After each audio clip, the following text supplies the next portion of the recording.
하나님, 내가 어디로 가야 합니까? 하나님, 내게 말씀하소서. 하나님 앞에 기도하고 묻고 응답을 기다립니다. 한 달이 지납니다. 6개월이 지나고 1년이 지납니다. 또 2년이 되었습니다. 그러는 중에 한 선교사님을 만나게 되었습니다. 그래서 떠난 곳이 몽골입니다. 내 식구 몽골에 도착하니 손에 쥔 돈이라고 하는 것은 $100가 전부입니다. 선교하는 동안 언어도 문화도 전혀 통하지 않는 그곳에서 선교 사역을 감당하는데 좌충우돌입니다. 10년이 지나도 파송해 줄 교회는 없었습니다. 몽골 선교사인 김근영 선교사님의 이야기입니다.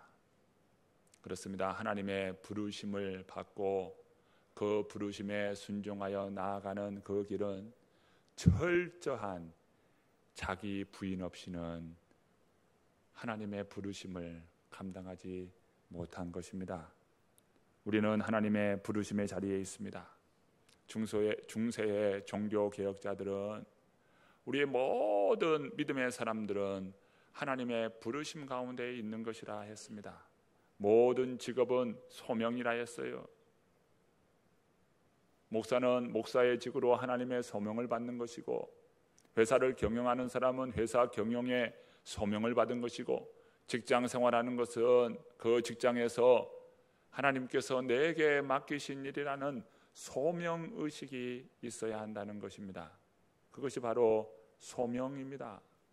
하나님의 부르심 가운데 목사직을 감당하고 선교 사역을 감당하는 선교사님으로 사역합니다. 오늘 우리도 마찬가지예요. 이 자리에 계신 분들은 다 주님의 부르심 가운데 있는 것입니다. 나의 삶이 하나님의 소명에 있다는 것을 알 때, 그때가 바로 여러분 하나님의 일이 이루어지는 시작인 것입니다. 그 삶은 너무도 아름답습니다. 그 삶은 너무도 귀합니다. 오늘 본문은 그 유명한 사무엘이 하나님으로부터 부름받는 모습을 다루고 있는 말씀입니다. 본문 1절부터 3절의 말씀을 함께 읽어봅니다. 읽습니다. 아이 사무엘이 엘리 앞에서 여호와를 섬길 때에는 여호와의 말씀이 희귀하여 이상이 흔히 보이지 않았더라. 엘리의 눈이 점점 어두워가서 잘 보지 못하는 그때에 그가 자기 처소에 누웠고 하나님의 등불은 아직 꺼지지 아니하였으며 사무엘은 하나님의 궤에 있는 여호와의 전 안에 누웠더니, 엘리는 사사이면서 제사장이었습니다. 여러분, 사사가 어떤 사람입니까? 이 사사는요, 지도자예요. 어떤 지도자입니까? 종교 지도자, 정치 지도자, 또 군사적인 지도자가 바로 사사입니다. 여러분, 사사기 말씀을 읽어보면 참 사사기 말씀이 재밌습니다. 21장으로 이루어져 있는 이 사사기 말씀을 보면 사사가 어떤 사람인 줄 알아요. 단순히 어떤 한 분야의 지도자가 아니고요, 정치적으로는 정치 지도자요, 종교적으로는 종교 지도자요, 또 군사로서는 군사적 지도자가 바로 사사였습니다. 그런데 오늘 본문에 등장하는 한 인물이 있습니다. 이 사람이 바로 엘리입니다. 엘리는 바로 사사이면서 제사장이었어요. 그런 엘리가 말이죠, 비둔하고 눈이 어두워서 앞을 제대로 보지 못합니다. 그리고 그는 그러한 육중한 몸에 이끌려 잠을 자는 그러한 모습으로 오늘 본문이 등장합니다. 엘리가 눈이 어두워요. 제대로 분간을 할 수 없습니다. 왜 그랬을까요? 그 이유를 1절에서 말씀하고 있습니다. 자, 본문 1절을 다시 한번 보시기를 바랍니다. 아이 사무엘이 엘리 앞에서 여호와를 섬길 때에는, 그 다음 말씀이에요. 여호와의 말씀이 희귀하여 이상이 흔히 보이지 않았더라. 하나님의 말씀이 보여지지 않고 하나님의 이상이 보여지지 않아요. 말씀이 없는 시대요. 그러니까 말씀이 없으니까 눈이 어두워요. 앞을 제대로 분간을 하지 못합니다. 바로 이러한 상황을 묘사하는데 그 엘리의 모습이 하나님의 말씀이 없는 인생의 모습을 정확하게 보여주고 있습니다. 나이가 많이 들면 앞을 보지 못합니다. 예, 그래요. 육신의 눈이 어두워집니다. 이 노안이 들어서요, 잘 보이지가 않아요. 어떤 사람은 이 노안이 빨리 오는 사람들이 있어요. 보통 통상적으로 40대부터 노안이 시작이 된다고 그럽니다. 그런데 어떤 경우는 그보다 더 일찍 앞을 보지 못하는 흐릿해지는 그런 경우들이 있습니다. 그런데 현실에 대해서 안주하고 신앙생활은 점점 형식화되어져 가고 세상의 욕심과 이기적인 마음이 점점 커집니다. 그리고 세상 풍조를 또 쫓아요. 자기 소견에 옳은 대로 행하고 자기 고집으로 살아갑니다. 이것이 바로 영적인 어둠이에요. 지금 엘리는 하나님의 말씀이 전혀 보이지 않습니다. 그러니 그는요, 이렇게 비둔한 채 잠을 자게 되는 것입니다. 영적으로 앞을 보지 못한 맹인의 상태에 빠져 있음을 봅니다. 성경에 보니까 부자 교회였던 라오디게아 교회에게 하나님께서 하시는 말씀이 있습니다. 네가 부유하다, 나는 부유하다, 부유하다, 부유하다라고 말하나 너는 가련하고 가난하고 그리고 눈을 뜨고 있지만 앞을 제대로 분간하지 못하고 있으며 여기에 더하여 너는 벌거벗은 것이라 라고 주님이 말씀해요. 이 라오디게아 교회의 말씀인데요, 계시록 3장 17절 말씀입니다. 내가 말하기를 나는 부자라 부유하여 부족한 것이 없다 하나 내 곤고한 것과 가련한 것과 가난한 것과 눈먼 것과 벌거벗은 것을 알지 못하는도다. 자신은 부유하다고 말하고 있지만 우리 주님의 눈에는 가난하고 눈을 가지고 있지만 앞을 제대로 보지 못하고 너는 헐벗었다. 이게 주님이 보는 눈이에요. 하지만 오늘 한나는 기도하는 여인으로서 기도 중에 낳은 아이 사무엘을 하나님의 성전에 올려드립니다. 아이 사무엘은 성전에서 지내게 되는 겁니다. 제사장이 아닌데도 또 제사장의 아들도 아닌데 성전을 지키도록 한 것입니다. 어느 날 사무엘이 잠자리에 들었는데 그날 하나님께서 부르시는 겁니다. 사무엘아, 사무엘아. 하나님이 부르셔요. 잠자다 말고 깜짝 놀라서 그 엘리 제사장, 그 제사장이 부른 줄 알고 제사장에게 갔습니다. 제사장이여, 나를 부르셨나이까? 아니다, 나는 너를 부르지 않았다. 가서 자거라. 사무엘이 다시 잠자리에 누웠는데 다시 음성이 들립니다. 사무엘아, 사무엘아. 또 달려갔습니다. 아니다, 내가 너를 부른 적이 없다. 가서 누워라. 누운데 또다시 사무엘아, 사무엘아 부르는 소리가 들립니다. 또다시 갔습니다. 여러분 본문 4절부터 6절 7절까지 말씀을 한번 보실까요? 함께 읽어봅니다. 여호와께서 사무엘을 부르시는지라 그가 대답하되 내가 여기 있나이다 하고 엘리에게로 달려가서 이르되 당신이 나를 부르셨기로 내가 여기 있나이다 하니 그가 이르되 나는 부르지 아니하였으니 다시 누우라 하는지라. 그가 가서 누웠더니 여호와께서 다시 사무엘을 부르시는지라. 사무엘이 일어나 엘리에게로 가서 이르되 당신이 나를 부르셨기로 내가 여기 있나이다 하니 그가 대답하되 내 아들아 내가 부르지 아니하였으니 다시 누우라 하니라. 사무엘이 아직 여호와를 알지 못하고 여호와의 말씀도 아직 그에게 나타나지 아니한 때라. 3번씩이나 하나님께서 부르십니다. 그때마다 사무엘은 엘리에게로 갔습니다. 그런데 이 부름이 하나님의 부르심이라는 것을 엘리 제사장이 알고 이렇게 이야기합니다. 누가 너를 부르거든 주님 말씀하세요. 주의 종이 듣겠나이다. 이렇게 일러줍니다. 아니나 다를까 사무엘이 누웠는데 사무엘아 사무엘아 부르시는 그 하나님의 음성을 듣습니다. 엘리 제사장이 일러준 대로 주의 종이 여기 있나이다. 주여 말씀하옵소서. 사무엘이 하나님께 그렇게 응답하지요. 오늘 이 부름의 모습을 가리켜서 우리는 사무엘의 소명이다라고 말합니다. 사무엘의 소명이에요. 여러분 본문 9절 이제 8절부터 10절 말씀 보십니다.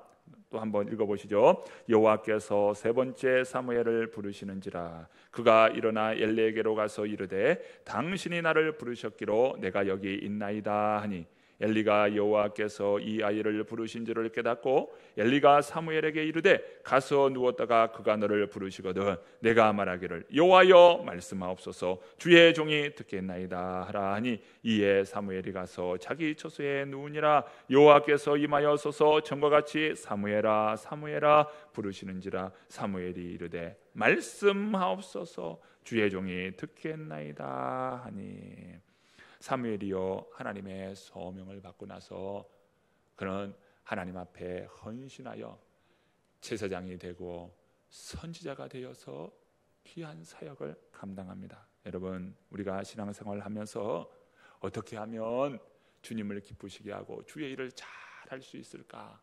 이런 참 질문을 갖게 됩니다. 어떻게 해야 나는 주님을 위해서 주님의 일을 잘 할 수 있을까? 나도 주님을 위해서 뭔가 좀 잘하는 그런 사람이 되었으면 좋겠다. 혹시 이런 질문을 가지십니까? 이런 질문을 가질 수 있기를 바랍니다. 어떻게 해야 주님의 일을 잘할 수 있을까? 여러분 어떻게 해야 주님의 일을 잘할 수 있습니까? 오늘 말씀을 그대로 한번 적용해 보세요. 어떻게 해야 주님의 일을 잘할 수 있지? 이 질문에 이 말씀을 그대로 적용해 보면 하나님의 부르심을 깨닫고 확신할 때입니다. 그때부터 하나님의 일을 잘할 수 있는 거예요. 하나님의 부르심과 그 부르심에 대한 확신, 이것이 있을 때 하나님의 일을 잘할 수 있는 거예요. 아이 사무엘이 성전은요 그의 처소입니다. 그의 놀이터요. 이 성전은요 그가 생활하는 그러한 생활 장소예요. 성전에 있으니까 뭐든지 하나님의 일을 잘하는 겁니까? 여러분 성전에 지금 다 계시잖아요. 우리가 모두 다 하나님의 일을 잘하는 겁니까? 그렇게 열심히 하나님 앞에 충성된 그런 하나님의 일꾼으로 우리 주님이 우리 자신을 볼 때 야, 너 칭찬받을 만하다 칭찬해 주실 그런 분들입니까? 그랬으면 다 좋겠는데요. 때로는요 우리 자신을 볼 때 하나님 앞에 불충한 우리의 모습을 보지 않습니까? 그러면 어떻게 주님의 일을 잘할 수 있습니까? 주님으로부터 칭찬받는 그런 주님의 백성이 될 수 있을까요? 주님이 나를 부르신다는 것, 이것을 깨닫고 확신할 때 여러분 주의 일이 시작이 되는 겁니다. 사무엘이요 성전 안에 있지만 하나님의 일을 잘하는 것이 아닙니다. 주의 부르심을 받고 난 이후에 사무엘은 그 부르심으로 인하여서 하나님의 위대한 일들을 이루어가는 그런 인물이 된다는 것이지요. 우리가 맡은 교사 직분도, 찬양팀의 찬양 직분도, 또 우리가 받은 직분도 어떻게 하면 잘 감당할 수 있을까요? 하나님의 부르심이라는 것을 인정하고 확신할 때입니다. 하나님의 부르심이구나. 여러분, 목사의 직도 목회도 마찬가지예요. 하나님의 부르심이라고 하는 이 부름 가운데 있다는 것을 알 때 환경이 문제가 아닙니다. 상황이 문제가 아닙니다. 그것은 아무런 문제가 되지 않아요. 상황과 환경을 뛰어넘습니다. 그것이 바로 부르심 가운데 있다는 것을 확신할 때입니다. 부르심이에요, 부르심. 여러분, 우리는 다 하나님의 부르심을 받았어요. 우리의 삶의 자리들은 다 하나님의 부르심의 처소입니다. 가정이 하나님의 부르심의 처소이고요, 직장이 하나님의 부르심의 장소입니다. 우리 하나님께서 그곳에 다 우리를 부르시고 그곳에 파송하시고 그곳에 보내시고 그곳을 통해서 하나님의 영광 드러내라고 우리 주님께서 우리에게 처소도 주시고 가정도 이루게 하시고 직장도 이루어가게 하신 것입니다. 전에는 육신의 소욕과 육신의 만족을 위해 살았습니다.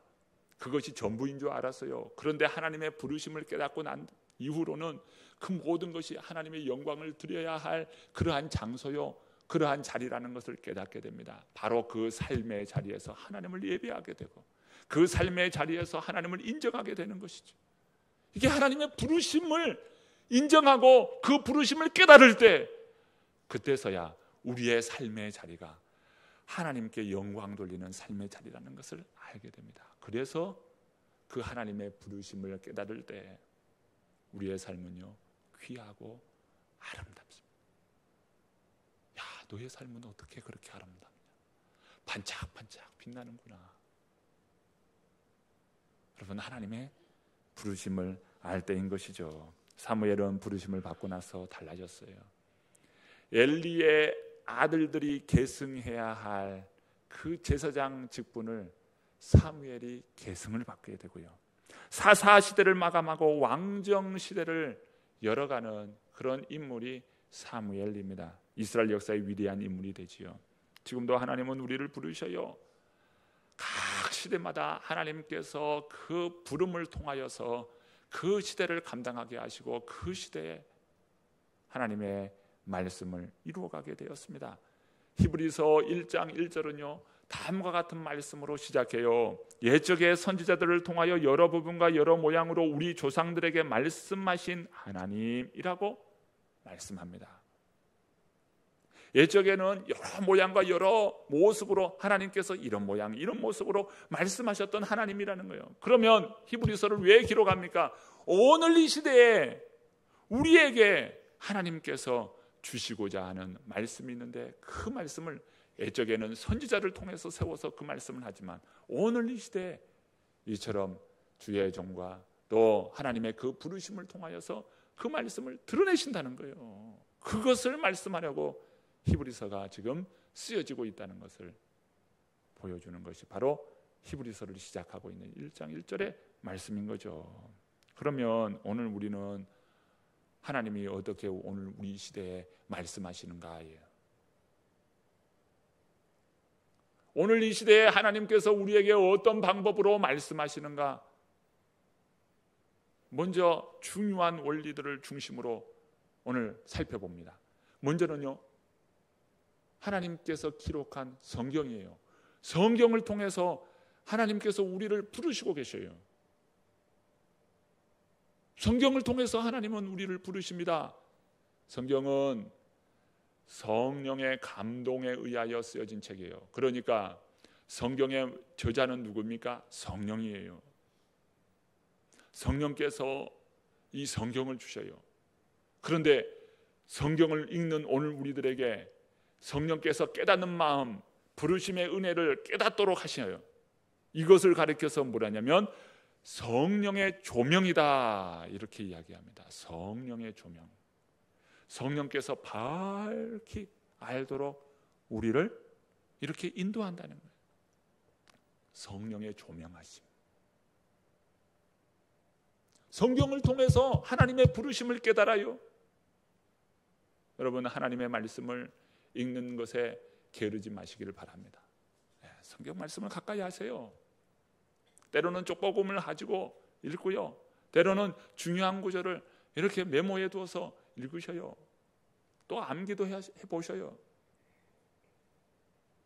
성경 말씀을 통해서 깨닫는 거예요. 제가 주님을 인격적으로 경험하는데요, 그 경험하고 난 이후에 얼마나 하나님 말씀을 읽고 싶은지요, 그 열망이 그렇게 컸어요. 혹시 이 가운데 하나님의 말씀을 읽고자 하는 그런 열망이 있습니까? 여러분, 그 성령께서 주시는 마음이라는 것을 아시고 그 성경을 펴서 읽으시기를 바랍니다. 하나님의 부르심이 성경을 통해서 그 부르신다는 것을 알게 돼요. 두 번째, 부르심을 어떻게 우리가 압니까? 선포된 말씀, 설교를 통해서 하나님의 부르심을 알게 되는 거예요. 여러분, 설교가 얼마나 중요합니까? 이 선포된 말씀을 통해서 은혜를 받아요. 이 설교 시간에 어떤 이는 집중해서 말씀을 받는가 하면 어떤 이는요, 이 말씀에 집중하지 못해요. 졸아요. 누군가는 은혜를 받는데 누군가는 그 시간에 참 졸고 있다, 이 말이에요. 영적인 잠에서 깨어나는 방법은요, 주의 말씀이 들려야 합니다. 설교 말씀을 통해서 주님의 부르심을 알게 돼요. 세 번째, 하나님의 부르심을 언제 압니까? 기도를 통해서 알게 됩니다. 주님의 뜻이 무엇입니까? 하나님은 어떻게 해야 합니까? 예수님이라면 이런 상황에 어떻게 하셨습니까? 하나님, 그 뜻을 나에게 깨우쳐 주옵소서. 기도할 때 하나님의 은혜, 하나님의 응답이 임하는 것이죠. 모나미 회장, 이 송남석 회장의 이야기인데요, 아주 좀 오래된 이야기입니다만은 회사가 부도가 되어서 망할 그런 위기에 있었습니다. 그가 하나님 앞에 무릎을 꿇고 기도했죠. 그런데 기도 가운데 깨닫는 마음이 있는데 하나님께서 자신을 책망하시더라는 거예요. 너 그렇게 사업한다고 하면서 주의를 그렇게 너 잘 지켰냐? 얼마나 주의를 온전히 지키지 못한 자신을 보면서 얼마나 책망이 되든지. 너 그렇게 사업한다 하고 너 11조 생활은 제대로 했냐? 얼마나 마음이 찔리다. 너 사업한다고 하면서 하나님의 말씀은 얼마나 읽었냐? 그 말씀을 듣는데 얼마나 마음에 찔려. 그래서 하나님 앞에 눈물로 회개하면서 하나님, 제가 불충했습니다. 눈물로 회개하는데 이 요한복음 21장의 말씀이 그렇게 읽고 싶더라는 겁니다. 요한복음 21장 말씀을 읽는데 보니까 21장에 부활하신 우리 주님께서 이 갈릴리에 예수님을 떠나 그 제자들이 갈릴리에서 이 고기를 잡잖아요. 고기 잡는데 몇 마리를 잡습니까? 153마리를 잡아요. 그래서 모나미 153 볼펜이 나온 거예요. 그러면서 하나님 앞에 기도하기를, 하나님, 이 전 세계 모든 사람들이 이 모나미 153 볼펜을 사용할 수 있도록 하나님 길을 열어 주옵소서. 이렇게 기도했다는 거예요. 그래서 이 50억짜리 볼펜을 팔았다는 거예요. 여러분, 하나님의 부르심이에요. 우리가요, 성경과 설교 그리고 기도가 오늘날 하나님이 우리에게 말씀하시는 방법이라는 겁니다. 그 밖에 다른 방법들이 있어요. 하나님은요, 때로는요, 이 특별 계시를 통해서 하나님 말씀하신 거라면 자연 계시를 통해서 말씀하셔요. 자연 계시가 무엇입니까? 때로는요, 나무와 꽃을 통해서도 하나님을 인정하게 되고 만나게 됩니다. 이 자연 계시로. 그런데요, 그 자연 계시로 하나님을 만나려면요, 너무 힘들어요. 제가 볼 때는 자연 계시로 하나님을 만나려면 너무 힘듭니다. 별을 연구하는 그 학자가 하나님 만나려면 그 별을 통해서 그 하나님의 오묘한 섭리, 하나님의 그 만드신 창조의 그 작품, 그것을 깨닫고 하나님을 믿는다는 것이요, 여러분 그렇게 연구해서 만난다는 것이 여러분 얼마나 어렵습니까? 그런데 성경을 다 피는 순간 어때요? 태초에 하나님이 천지를 창조하십니다. 바로 만날 수 있어요. 성경을 통해서, 설교를 통해서, 기도를 통해서 하나님을 만납니다. 그런데 여러분 그렇게 하나님의 그 만남을 통해서 여러분 무엇 하시렵니까? 가장 중요한 나의 온 마음과 영혼 다하여 여러분 영혼을 품게 하시고 교회를 품고 나아가게 하시고, 주님이 우리를 부르시고 우리를 만나주시는 것은 그 자리에 영혼을 품게 하신다는 거예요.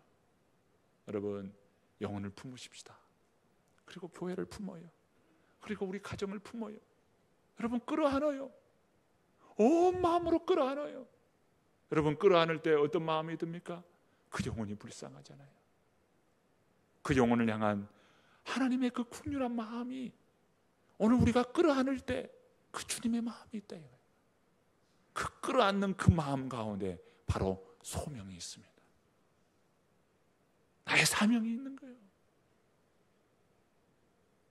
전에는 지나다니는 사람이 불쌍하지 않았는데요, 저 영혼을 보니 불쌍해요. 어떤 이는요 장애인을 보면 긍휼의 마음이 있습니다. 어떤 사람은요 힘들고 어려움을 당할 때요 그 사람을 향하여 눈물이 나요. 전에는 이런 눈물이 아니었는데 괜히 그런 사람들을 보면 눈물이 나요. 긍휼의 마음이 있고요, 때로는요 부지런할 마음이 생겨요. 부지런해집니다. 성실한 마음이 생깁니다. 어떤 특정한 일에 성실한 마음이 생기고 부지런한 마음이 생겨요. 여러분 그 성령께서 주시는 은혜의 역사예요.